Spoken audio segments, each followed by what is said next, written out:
할렐루야. 한 주간 잘 지내셨습니까? 꿈을 먹으면서 지내셨습니까? 밥을 먹으면서도 지내셨죠? 요셉은 꿈꾸는 자였습니다. 요셉의 별명은 꿈꾸는 자였습니다. 여러분, 요셉의 꿈은 보편적인 우리가 가지고 있는 야망, 비전, 이런 것과는 조금 거리가 있었습니다. 우리 그리스도인에게 있는 궁극적인 꿈이 있는데 그 꿈이 뭐죠?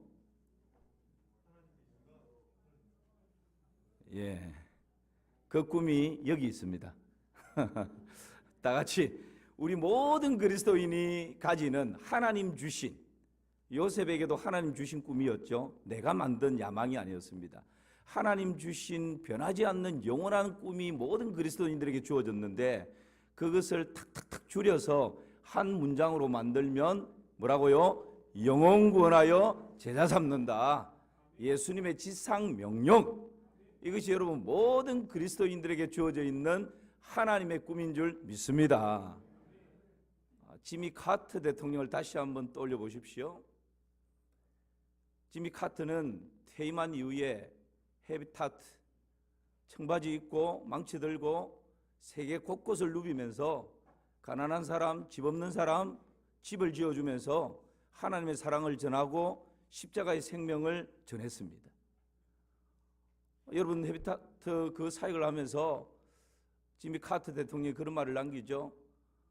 나의 목적지는 백악관이 아니었습니다. 바로 이 일을 하기 위해서 백악관은 지나가는 과정이었고 징검다리였습니다. 이 일들을 궁극적인 하나님의 사랑을 전하고 십자가의 복음을 전하는 이 일을 좀 더 효과적으로, 좀 더 많은 사람들과 함께 더불어서 그렇게 할 수 있는 효과적인 일을 할 수 있도록 지나가는 과정이 백악관이었습니다. 그래서 여러분, 저는 여러분을 축복합니다. 할 수만 있다면 더 많은 물질을 가지시기를 축복합니다. 왜요? 부자 되어서 뭐 하게요? 하나님의 사랑을 더 많은 사람들에게 전할 수 있다면, 십자가의 생명을 더 많은 사람들에게 흘러보낼 수 있다면 그 물질로 여러분 그 비전을 이루는 것입니다. 여러분 할 수만 있다면 더 높은 자리, 더 영향력 있는 자리로 올라가시기를 축복합니다. 올라가서 뭐 하게요? 군림하는 것이 아니라 하나님의 사랑이 이런 것입니다. 십자가의 생명이 있습니다. 그 영향력으로 그 일을 하기 위한 궁극적인 비전과 꿈을 이루기 위해서라면 더 많은 돈도 벌고 더 많은 사람도 인맥도 넓히고 더 높은 자리로 올라가고 더 영향력 있는 그런 삶을 살아가는 것입니다. 이 궁극적인 비전과 꿈을 우리 가슴에 꼭 품으시기를 주님의 이름으로 축원합니다. 요셉은 이 꿈을 가졌는데 현실은 녹록치가 않았습니다. 여러분 가슴에 꿈이 불타오르는 사람에게 현실은 고난의 연속일 수가 있습니다. 요셉에게도, 꿈꾸는 자 요셉에게도 고난이 닥칩니다. 오늘 본문에 보면 두 가지 류의 고난이 닥치는데 꿈꾸는 자에게 닥치는 고난 첫 번째는 사람으로 인한 고난입니다. 두 번째는 신분의 추락입니다. 신분이 저 밑바닥으로 추락되는 참 인내해낼 수 없을 것 같은 그런 고난이 닥칩니다. 그러나 여러분 기억하십시오. 꿈은 고난을 먹고 자랍니다. 꿈은 고난을 영양분으로 섭취하면서 무럭무럭 자라나는 것입니다. 그래서 마침내 그 고난을 영양분으로 삼아서 그 꿈이 이루어질 때 아름다운 열매가 맺혀지게 되는 것이죠. 오늘 이 두 가지를 함께 나누려고 합니다. 꿈꾸는 자에게 영양분, 꿈의 영양분은 고난입니다. 첫 번째 고난은 사람 때문에 주어지는 고난입니다. 여러분 야곱이 하루는 요셉에게 심부름을 시킵니다. 저 세겜에서 양을 치고 있는 형들의 안부를 살피고 오라. 심부름이었습니다. 꿈꾸는 자는 순전합니다. 꿈꾸는 자는 부모님을 경히 여기지 않습니다. 꿈꾸는 자는 부모님께 순종합니다. 그래서 즉시로 요셉은 아버지의 말씀을 듣고 순종해서 세겜으로 달려갑니다. 그런데 세겜에 가서 보니까 형들이 없는 거예요. 그 세겜에 양을 치고 있어야 되는데 어떤 사람에게 물어보니까 여기 형들이 없고 30km 정도 떨어져 있는 도단으로 올라갔다, 그런 말을 합니다. 요셉은 그 세겜에서 또 도단으로 올라갑니다. 여러분 한번 잠깐 생각해 보실까요? 형들이 지금 나를 미워한다는 거 압니다. 아버지로부터 지금 멀리 떨어져 왔습니다. 자칫 잘못하면 형들이 나를 해코지할 것이라는 것도 아마 요셉이 마음에 짐작은 하고 있었지 않았을까라는 생각이 듭니다. 워낙에 편하게 형들이 구박을 했기 때문에. 그렇다면 보편적인 사람 같으면 아버지 말씀을 순종하기 위해서 세겜까지 왔는데 형들이 없어요. 그리고 30km나 떨어져 있는 도단까지 가야 된다면 거기도 또 형들이 있을지 없을지도 사실은 몰라요. 그러면 세겜까지 와서 형들 없는 거 확인했으면 위험 그냥 피하고 싶은 마음에 아버지에게 돌아가서, 아버지, 제가 90km나 되는 세겜까지 갔는데 형들이 없습니다. 아버지의 명을 받아서 할 일은 한 것입니다. 그렇게 끝내버릴 수 있지만 요셉은 그렇게 하지 않습니다. 꿈꾸는 자는 그렇게 하지 않습니다. 꿈꾸는 자는 아버지의 명을 받들어서 끝까지 순종하며 나아가죠. 그 세겜에 형들이 없는 것을 보고 도단으로 올라갔다는 이야기를 듣고는 또 도단으로 올라갑니다. 여러분 지도를 잠깐 한번 보실까요? 지금 야곱과 요셉이 살고 있었던 지역은 헤브론이라고 하는 지역입니다. 화살표로 한번 집어주시죠. 여러분 헤브론이 어디 있는지 한번 보세요. 보입니까? 예, 저기가 헤브론입니다. 그 헤브론에서 형들이 양을 친다라고 아버지가 보낸 심부름을 보낸 곳은 세겜입니다. 조금 위로 올라가면 저기가 세겜이죠. 헤브론에서 세겜까지 약 90km, 세겜에서 또 도단까지, 형들이 있다라고 하는 도단까지 가는 길이 약 30km. 지금처럼 고속도로 없습니다. 차도 없습니다. 녹록치 않은 길입니다. 광야입니다. 사나운 맹수들이 있습니다. 그럼에도 불구하고 꿈꾸는 자는 나의 유익을 추구하는 것이 아니라 아버지의 명을 따라서 형들이 있는 도단까지 올라가는 것입니다. 여러분, 그런데 형들이 이 동생 먼 길을 온 요셉을 보면서 어떤 반응을 보이는지 보십시오. 18절에서 20절 말씀입니다. 18절에서 20절. 요셉이 그들에게 가까이 오기 전에 그들이 요셉을 멀리서 보고, 지금 요셉이 저기 가까이 오는 것을 멀리서 형들이 보고 서로 꾀를 냅니다. 어떤 꾀요? 보고 죽이기를 꾀하여 서로 이르되 꿈꾸는 자가 오는도다. 자, 그를 죽여 한 구덩이에 던지고 우리가 말하기를 악한 짐승이 그를 잡아먹었다 하자. 그의 꿈이 어떻게 되는지 우리가 볼 것이니라 하는지라. 여러분, 이 광경을 잠시 한번 그 상상을 한번 해보십시오. 형들이 지금 양을 치고 천막 밑에서 있다가 저기 보니까 저 요셉, 우리 동생 요셉 저 꿈꾸는 자잖아. 아버지의 사랑 독차지하고 그런 평소에 미워하는 마음, 증오의 마음이 있었죠. 요셉이 여러분 가까이 눈에 시야에 들어왔다는 것은 곧 형들에게 도착한다는 것입니다. 아주 짧은 시간이에요. 그런데 이 짧은 시간에 이 형들이 지금 의논을 하는데 무슨 의논을 합니까? 저 꿈꾸는 자 우리 동생 요셉이잖아. 저 녀석 오면 우리가 죽여버리자. 구덩이에 던져버리자. 그리고 아버지에게는 그 요셉의 옷에 피를 묻혀가지고, 짐승의 피를 묻혀가지고 짐승에게 잡아먹혔다고 거짓말하자. 이야, 여러분, 사람이 악을 행하고 죄 짓는 데 있어서는 이 짧은 시간에, 시야에 지금 요셉이 들어왔으면 불과 몇 분 후면 도착해요.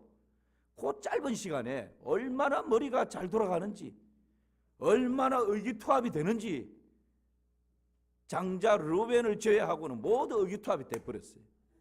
그리하자. 그 녀석 죽여버리자. 구덩이에 던져버리자.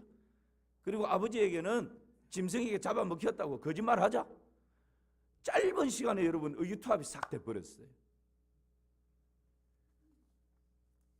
누가복음 23장 12절에 보면 이런 말씀이 있습니다. 우리 같이 한번 읽어봅시다. 시작. 헤롯과 빌라도가 전에는 원수였으나 당일에 서로 친구가 되니라. 지금 무슨 말씀입니까? 예수님을 십자가에 달아서 죽이려고 하는 이 일에 헤롯과 빌라도가 전에는 원수였어요. 말도 안 합니다. 서로 잡아 죽이려고 하는 사람입니다. 그런데 예수님을 십자가에 달려 죽게 만들자라고 하는 악을 행하는 일, 죄를 짓는 이 일에 있어서는 원수가 하루아침에 친구가 돼버렸대요. 여러분, 이 시간 저는 축복하고 싶습니다. 죄 짓는 일, 악한 일에 대해서는 지독하게 밀어나시기를 주님의 이름으로 축원합니다. 하나님의 나라를 꿈꾸고 선을 추구하는 그 일에는 가장 지혜로운 사람이 되시기를 주님의 이름으로 축원합니다. 이게 여러분 꿈꾸는 자가 살아가는 삶의 방법입니다. 요셉은 자신이 어쩌면 위태로워질 수 있다라는 것을 알았지만 아버지의 명을 받들어서 순전한 마음으로 그 길을 가고 갑니다. 그런데 형들은 꿈꾸는 자 요셉을 이렇게 죽여버리기 위해서, 없애버리기 위해서 이런 일들을 지금 하고 있는 것이죠. 창세기 37장 28절도 한번 보실까요? 같이 읽습니다. 그때에 미디안 사람 상인들이 지나가고 있는지라 형들이 요셉을 구덩이에서 끌어올리고 은 20에 그를 이스라엘 사람들에게 팔매 그 상인들이 요셉을 데리고 애굽으로 갔더라. 계획했던 대로 요셉을 구덩이에 던져버렸어요. 근데 때마침 구덩이에 물이 없는 거예요. 이것이 하나님의 은혜인 줄을 믿습니다. 꿈꾸는 자는 고난을 당하지만 고난 가운데 하나님의 도움의 손길이 있는 것입니다. 하나님께서 피할 길을 예배해 주시는 것입니다. 여러분, 그 구덩이에서 다시 끄집어냅니다. 그리고는 은 20을 받고는 그 동생을 저 애굽에 가는 미디안 상인들에게 팔아버렸어요. 이처럼 꿈꾸는 자에게는 고난의 연속입니다. 그러나 여러분 기억하십시오. 꿈은 이 고난을 영양분 삼아서 무럭무럭 자라나는 것입니다. 꿈꾸는 자에게는 고난이 닥칩니다. 사람 때문에 고난이 닥칩니다. 그것도 형제들, 가족 때문에 고난이 닥칠 수 있고, 친구 때문에 고난이 닥칠 수 있고, 직장 동료 때문에 고난이 닥칠 수 있고, 교우 때문에 고난이 닥칠 수 있습니다. 그러나 우리가 꼭 기억해야 될 것은 사람 때문에 당하는 그 고난이 내 인생의 걸림돌이 아닙니다. 내가 믿음으로 살아간다면, 순전함으로 믿음의 길을 걸어간다면 하나님께서 그 고난을 걸림돌이 아니라 오히려 디딤돌로 만들어 주시는 것입니다. 그 고난을 꿈을 성취하기 위한 징검다리로 만들어 주시는 것입니다. 이것이 여러분 요셉을 통해서 우리가 깨닫게 되는 은혜입니다. 그것을 어떻게 알 수 있을까요? 나중에 요셉이 하나님 주신 꿈대로 애굽의 총리가 되지 않습니까? 그럴 때에 그 형들이 먹을 양식을 구하기 위해서 가나안에서 애굽까지 옵니다. 그런데 자기들이 팔아버렸던, 죽이려고 했던 요셉이 애굽의 총리가 되어 있는 것을 보고는 형들이 깜짝 놀라죠. 벌벌벌 떱니다. 이제 우리는 끝났구나. 한탄합니다. 걱정합니다. 염려합니다. 이제 우리 인생은 여기서 멈추는구나. 그런 두려움이 밀려왔습니다. 그때에 요셉이 그 형들에게 뭐라고 말하는지 한번 보십시오. 같이 읽어볼까요? 당신들이 나를 이곳에 팔았다고 해서 근심하지 마소서, 한탄하지 마소서. 하나님이 생명을 구원하시려고 나를 당신들보다 먼저 보내셨나이다. 8절이죠? 8절도 보실까요? 제가 읽습니다. 그런즉 나를 이리로 보낸 이는 당신들이 아니요 누구라고요? 하나님이시라. 여러분, 하나님 주신 꿈을 가진 사람은 사람 때문에 내 앞에 고난의 가시가 있다 할지라도 그것을 가시로 생각지 않습니다. 걸림돌처럼 느껴지는 고난이 내 앞에 놓여져 있다 할지라도 그것을 걸림돌로 생각하지 않습니다. 오히려 하나님께서 이 일로 인하여서 순풍에 돛을 단 것처럼 그 일로 인하여서 더 빨리 가게 하는 하나님의 은혜로 여기는 것입니다. 이것이 여러분 우리가 인생을 살아갈 때 내 앞에 닥치는 고난을 해석해내는 믿음의 지혜요 능력인 줄을 믿습니다. 형들로 인해 고난을 당하고 형들로 인해 꿈이 사라질 것 같은 그런 고난을 당했지만 요셉은 오히려 그 고난을 디딤돌 삼고 하나님 주신 꿈을 아름답게 성취하며 살아가는 것입니다. 제가 언젠가 말씀드린 적이 있습니다. 2002년도 월드컵 영웅이었던 누구죠? 히딩크, 거스 히딩크입니다. 거스 히딩크의 트레이드 마크가 있다면 뭡니까? 빨리빨리. 꿈은 이루어진다였습니다. 꿈은 이루어진다. 우리가 이게 각인되어 있지 않습니까? 국민적 영웅이 됐죠. 2002년도를 살았던 사람 중에 거스 히딩크를 모르는 사람 없습니다. 월드컵 이후에 한국이 아주 영웅이 돼버렸습니다. 그런데 월드컵 전에는 여러분 거스 히딩크의 별명이 뭐였습니까? 5대 뻥이었어요. 5대0, 5대0. 지금 월드컵을 목전에 두고 유럽의 강호들과 평가전을 몇 차례 가지는데 번번이 5대0으로 깨지는 거예요. 여러분 지금 월드컵이 눈앞에 닥쳤는데 평가전에서 아무리 강호라 할지라도 뭐 1대0으로 졌다든지 2대1로 졌다든지 이렇게 하면 뭔가 그래도 강팀이니까 희망 가질 수 있겠죠. 5대0. 그래서 히딩크의 별명이 5대0 있지 않습니까? 5대0. 그때에 국내의 언론과 국외의 언론들이 비난과 비판의 화살을 막 쏘아댑니다. 히딩크와 축구협회가 한 몸으로 그 비난을 받아내죠. 그 비난이 뭡니까? 아니 우리 한국에 감독이 없어서 저 외국에서 감독을 데려와서 우리 한국 축구를 이렇게 망치느냐? 지금이라도 늦지 않았다. 감독 갈아치워라. 히딩크는 자기 나라로 가라. 뭐 이런 아주 직설적인 비난이 언론들을 통해서 막 쏟아집니다. 그때에 여러분 이 네덜란드 사람 아닙니까? 거스 히딩크가 네덜란드 신문 데 텔레그라프에서 인터뷰를 하면서 그 비난이 쏟아지는 그때에 이런 인터뷰를 합니다. 한번 보십시오. 준비 과정에서 흘러나오는 어떤 비판도 나는 수용할 자세가 되어 있다. 당신들이 조급한 마음을 가지고 비판의식에 사로잡혀 있을 때 나는 유고를 기다려왔다. 지금 세계 유명 축구팀들이 우리를 비웃더라도 반박할 필요가 없다. 왜냐하면 우리는 월드컵에서 보여주면 된다. 여러분 멋지지 않습니까? 스포츠에 나름대로 철학과 신념을 가지고 있는 한 지도자도 어떤 비난이 쏟아진다 할지라도 그가 가지고 있는 이 꿈을 이루기 위해서 그 모든 비난을 한 몸으로 받아내면서 유고를 기다리는 것입니다. 본선을 기다리는 것입니다. 꿈이 이루어질 것이다라고 그 확신을 가지고 결국 본선에서 보여줬지 않습니까?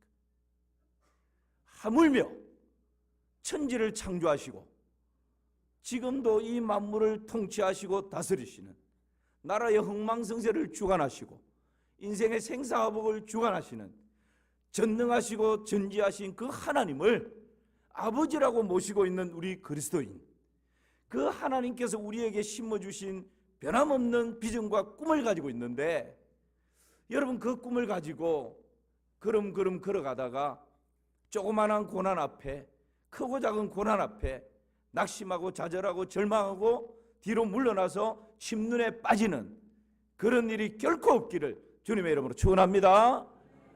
여러분 고난이 닥칠 때 하나님께서 나의 이 꿈을 키우기 위해서 또 보약 한 첩을 주시는구나. 고난은 여러분 꿈을 이루는 영양분입니다. 하나님께서 또 보약 한 첩을 주시는구나. 그렇게 고난을 징검다리 삼아서 훌쩍훌쩍 뛰어넘는 그런 은혜가 있기를 주님의 이름으로 축원합니다. 꿈꾸는 자에게 주어지는 두 번째 고난은 어떤 걸까요? 신분으로 인한 고난입니다. 여러분 23절 말씀 한번 보십시다. 같이 한번 읽어봅니다. 시작. 요셉이 형들에게 이르매 그의 형들이 요셉의 옷 곧 그가 입은 채색 옷을 벗기고. 여러분 요셉은 지난주 말씀드린 것처럼 채색 옷을 입고 있었습니다. 채색 옷은 무엇을 상징하는 걸까요? 귀족, 고관, 기공자를 상징합니다. 사무엘하 13장에 보면 채색 옷을 누가 입었는지를 잘 보여줍니다. 제가 읽습니다. 암논의 하인이 그를 끌어내고 곧 문빗장을 지르니라. 다말이 채색 옷을 입었으니 출가하지 아니한 공주는 이런 옷으로 단장하는 법이라. 다말이 누굽니까? 다윗의 딸이에요. 다윗 왕의 딸 다말 공주입니다. 채색 옷을 어떤 사람이 입는다고요? 공주, 귀족, 이런 사람이 입는 게 채색 옷입니다. 그런데 요셉은 평소에 채색 옷을 입고 있었습니다. 흐드렛 일 할 사람이 아니라는 거죠. 형들처럼 양을 치는 이런 사람이 아니라는 것입니다. 이 채색 옷을 입혔다라고 하는 것은 성경에서는 밝히고 있지 않지만 짐작컨대 여러분 이 야곱이 자녀들에게 장자에게 축복권을 물려주지 않습니까? 그런데 이 앞으로 이 자식들 중에 축복권을 어쩌면 요셉에게 물려줄 마음이 있었던 것이죠. 모든 권한을 요셉에게로 물려주고자 하는 그런 마음이 바로 이 채색 옷을 입혔다라고 하는 이 의미 속에 다 포함이 되어져 있는 것입니다. 그러니까 요셉이 입고 있는 그 채색 옷이 들에서 양을 치는 형들의 입장에서는 얼마나 눈에 가시겠어요. 요셉이 가까이 왔을 때 제일 먼저 한 게 뭡니까? 채색 옷을 벗겨버리는 거예요. 찢어버리는 것입니다. 이것은 요셉의 꿈을 찢어버리는 것과 같습니다. 요셉의 꿈을 벗겨버리는 것과 같은 행위이죠. 그리고는 요셉을 구덩이에 던져버립니다. 여러분, 요셉은 지금 아버지의 축복권을 물려받을 수 있는 채색 옷을 입고 있었는데, 요셉은 아버지의 사랑을 독차지하며 그렇게 살고 있었는데 하루아침에 그 옷이 벗겨져 버렸습니다. 구덩이에 던져져 버렸습니다. 그 신분이 바닥으로 추락해버리게 된 것이죠. 여러분, 꿈꾸는 자에게는 이런 신분의 추락이 있습니다. 창세기 37장 24절 말씀 또 보실까요? 다 같이 읽어봅니다. 시작. 그를 잡아 구덩이에 던지니 그 구덩이는 빈 것이라 그 속에 물이 없었더라. 구덩이는 하데스라고 하는 히브리 말인데 이거는 음부, 지옥을 의미할 때 하데스, 구덩이라는 말을 씁니다. 그러니까 요셉이 던져진 구덩이는 일체의 희망이 없는 곳, 다시 올라올 수 있는, 스스로 다시 올라올 수 있는 가능성이 없는 곳, 그것이 바로 하데스, 구덩이, 음부와 같고 지옥과 같은 그런 곳이다 하는 거죠.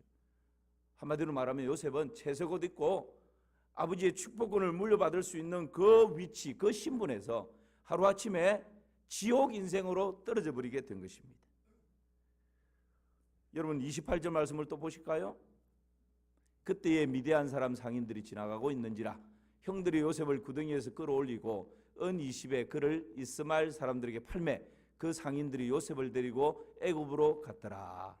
형들이 요셉을 애굽으로 가는 상인들에게 파는데 은 얼마에 팔았다고요? 20. 이때 당시 20세 이상 되는 남자 노예들의 값이 은 30세겔이었어요. 그런데 요셉은 아직 20세가 안 됐기 때문에 은 30을 받지 못하고 은 20에 미디안 상인들에게 팔아버린 것입니다.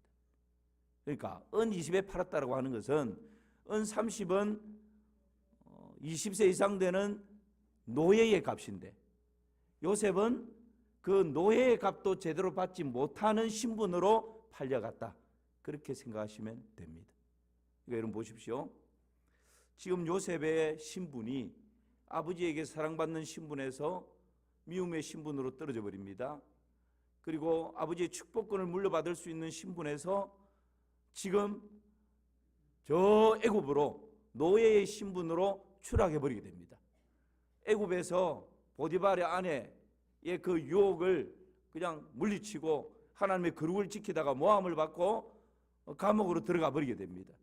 요셉은 채색 옷이 벗겨지고 노예의 옷을 입게 되었고, 나중에는 노예의 옷도 벗겨지고 죄수의 복을 입게 되는, 그야말로 제일 밑바닥까지 떨어지는 그런 고난을 당하게 되는 것이지. 이것이 꿈꾸는 자 요셉이 당했던 고난이었습니다. 그러나 하나님께서는 요셉에게 이 고난을 그냥 허락하신 것이 아닙니다. 사람들의 눈에는 이제 요셉은 그 꿈꾸었던 꿈과는 점점점 멀어진다라고 생각했지만, 하나님께서는 그 꿈을 이루기 위해서 그 형들을 사용했고, 그 꿈을 이루기 위해서 신분을 그렇게 낮아지게 하신 것입니다. 가장 낮아졌던 애굽의 감옥에서 여러분 술 맡은 관원장과 떡 굽는 관원장을 만나게 되고, 그들을 통해서 바로왕을 만나게 되고 애굽의 총리가 되는 하나님 주신 꿈이 여러분 감옥 안에서 이루어지는 일들이 벌어지지 않습니까? 여러분 우리 가운데 꿈을 간직하고 꿈을 꾸고 꿈을 붙들고 살아가는 자들에게 사람으로 인한 고난이 있을 수 있고 신분의 추락으로 말미암는 고난이 있을 수 있습니다. 그러나 여러분 꼭 기억하십시오. 그 고난은 꿈을 이루는 영양분이요, 그 고난은 꿈의 성취를 위해서 지나가는 징검다리와 같은 것입니다. 우리가 끝까지 하나님을 신뢰하고 인내하며 달려갈 때 하나님께서 그런 은혜를 베풀어 주실 것입니다. 요셉의 생애를 들여다보면 우리 예수님의 생애와 너무 많이 닮았습니다. 예수님을 그림자적으로 보여주는 생애가 요셉의 생애입니다. 하나님의 꿈은 예수님입니다. 하나님은 우리를 구원해 주시기 위해서 예수님을 이 땅에 보내주시고 십자가를 통해서 우리를 구원하시기를 기뻐하셨습니다. 그래서 하나님의 꿈은 예수 그리스도십니다. 하나님의 꿈인 예수님께서 여러분 어떤 고난을 당합니까? 이 땅에 오셨을 때 여러분 세상 사람들이 예수님을 환영하지 않았습니다. 그래서 예수님께서는 구유에 여관도 예수님을 거부했기에 구유에서 태어나야 하는 그런 낮아짐으로 전락했습니다. 예수님이 죽은 자를 살리고 병든 자를 고치고 귀신을 쫓아내고 오병이어의 기적을 행하고 그럴 때는 사람들이 막 박수갈채를 보냅니다. 그러나 곧 등을 돌려버립니다. 거부합니다. 배신합니다. 십자가에 못 박으라고 외칩니다.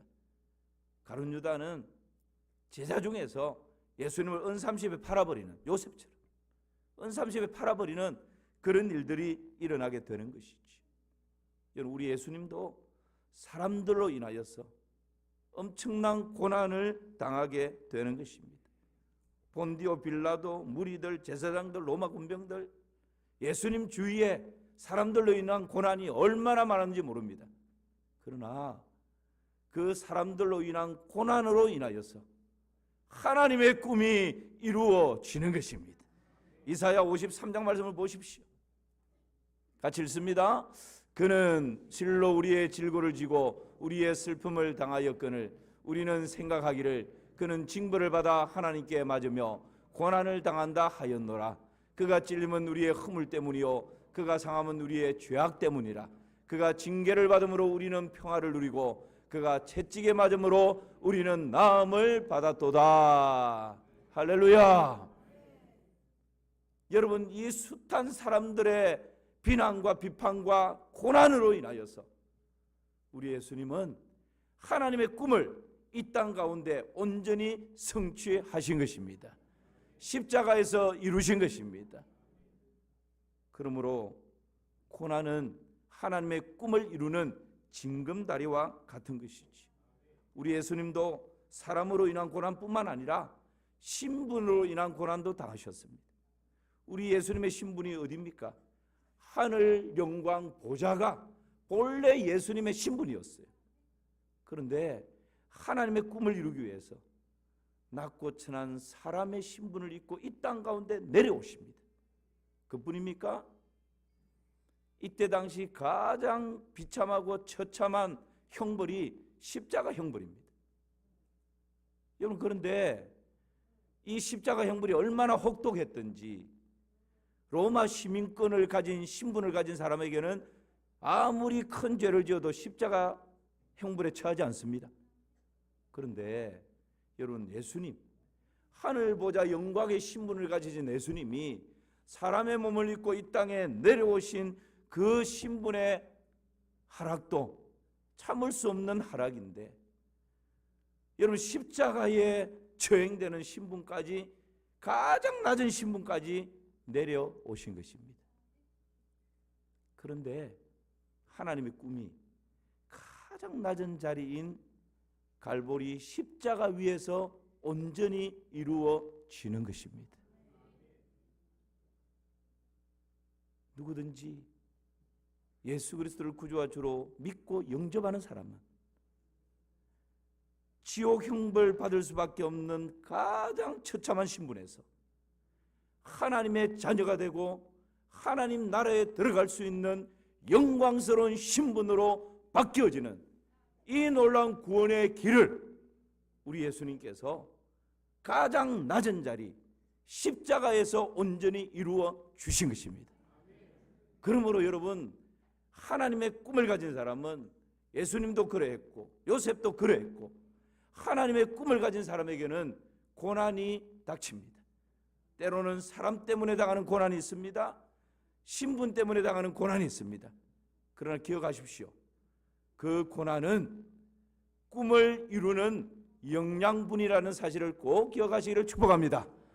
그 고난은 우리 인생의 걸림돌이 아니라 디딤돌이 된다는 사실을 여러분 기억하시고, 새로운 한 주간 고난의 징검다리를 성큼성큼 지나가는 복된 은혜가 있기를 주님의 이름으로 축원합니다. 하나님 아버지, 감사합니다. 하나님의 꿈이 우리 가슴에 꿈틀거리게 하여 주시옵소서.